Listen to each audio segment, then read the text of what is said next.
Pozdravljeni! Prišel je čas za prispevek pred kvalifikacijami, tokrat velike nagrade Avstrije, in poglejmo si skupaj, kaj se je zanimivega zgodilo.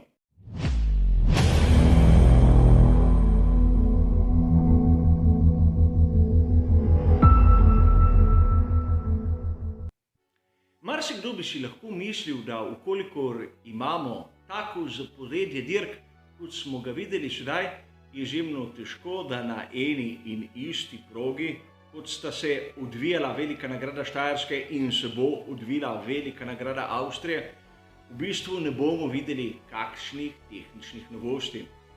A kljub vsemu imamo dovolj materiala za naš prvi del. Najprej malce o kadrovskih menjavah. Andrej Alesi je prestopil iz Red Bulla v Aston Martin. Tam bo glavni odgovorni za aerodinamiko. Že drugi pomemben prihod v novo ekipo Aston Martin, kjer lahko pričakujemo v sezoni 2022 kar nekaj presenečenj.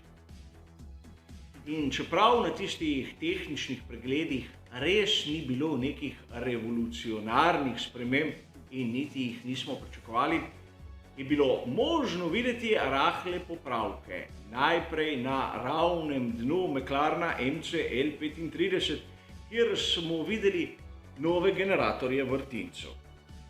A tisti, ki so me presenetili posebej na prvem prostem treningu, so bili pri ekipi Williams. Pokazali so čisto nov zadnji aerodinamični stabilizator in ukolikor pogledamo kod profilov, vidimo, da gre za razvojni projekt, ki ga bodo verjetno uporabljali v Silverstonu. Seveda, profil in celotni stabilizator, ki smo ga videli samo na prvem prostem treningu. A nekaj podobnega smo lahko zapazili tudi pri Ferrariju in mnogih ostalih ekipah. Namreč nov konkavni glavni profil, katerega naloga je ta, da zniža zračni upor pri približno enakem aerodinamičnem oprijemu. Iščejo tisto končno hitrost in rešitev pri Ferrariju je bila po mojem mnenju tista najlepše vidna, najbolj očitna. Na prvem, drugem in verjetno tudi v redkih primerih na tretjem prostem treningu bomo videli, kar se tiče Pirellija, testiranje nove konstrukcije pneumatik. To so tiste brez napisa, kot smo jih videli. Gre za novo, bolj togo karkaso same pneumatike, katera dopušča bistveno nižje tlake. Če smo na zadnjem paru koles imeli, kar se tiče standardnih pneumatik, tu v Avstriji najnižji tlak omejen na 20 PSI-jev, jih imamo s temi prototipi le 18. Kar je približno tisto, kar smo pričakovali od teh pneumatik, ki jih gledamo sedaj. Znova potrditev, da napaka ni bila pri Red Bullu in Aston Martinu, temveč pri Pirelliju. In govorim o veliki nagradi Azerbajdžana. No, toliko o tem hitrem tehničnem pregledu tistega, kar sem videl novega ter zanimivega na prostih treningih za veliko nagrado Avstrije. Pa poglejmo si v luči samih kvalifikacij, kaj sem videl na prvem in drugem prostem treningu. Videli smo dve popolnoma različni situaciji. Na prvem prostem treningu pričakovano premoč Red Bulla ter Mercedesa v težavah. Videli smo tudi enkratno formo skuderije Ferrari. A kar smo videli na drugem prostem treningu, je pokazalo čisto drugačno sliko.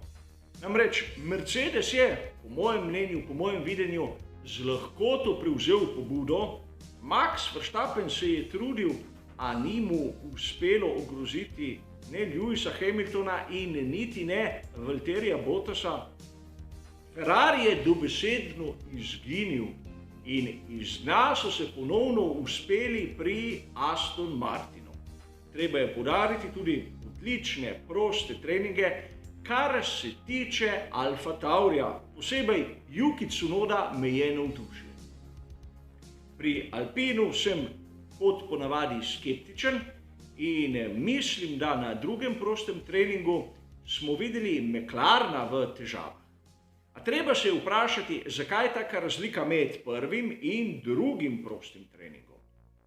Seveda, možno je nešteto razlag, od tega, da so nekateri skrivali svojo formo, bodisi na prvem, bodisi na drugem treningu, do malce bolj zapletenih, a mislim, da tudi racionalnih razlag. Na drugem prostem treningu smo videli oblačno vreme, nekaj kapelj dežja in izjemno hladen asfalt. Poudaril sem, da Ferrari je nekako vse izgubil med prvim in drugim prostim treningom. In ukolikor pogledamo tiste rezultate prvega prostega treninga, se moramo zavedati, da na drugem prostem treningu so bili v bistvu počasnejši za 2 do 3 desetinke, kljub temu, da je dobro znano dejstvo, da ponavadi ekipe pospešijo, izboljšajo čas med prvim in drugim prostim treningom.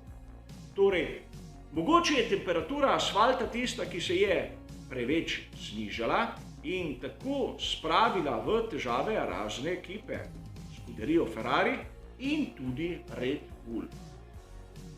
Izgleda, da v tistem pogoju, ko smo videli hladen asfalt in rahlo vlažen asfalt, je bil Mercedes s tistim svojim prirojenim aerodinamičnim oprijemom v prednosti pred Red Bullom, ki je še zmeraj presneto hiter, ampak nima take uravnoteženosti na spolzki podlagi. In seveda, slišali smo lahko po radijski zvezi, da v nedeljo bomo lahko videli podobno situacijo. Nas tu zanimajo kvalifikacije. In če se ozrem samo na kvalifikacije, mislim, da pravo razmerje moči je pokazal prvi prosti trening. Vremenska napoved je sicer jasna, brez dežja, z višjimi temperaturami, torej nimamo kakih izgovorov.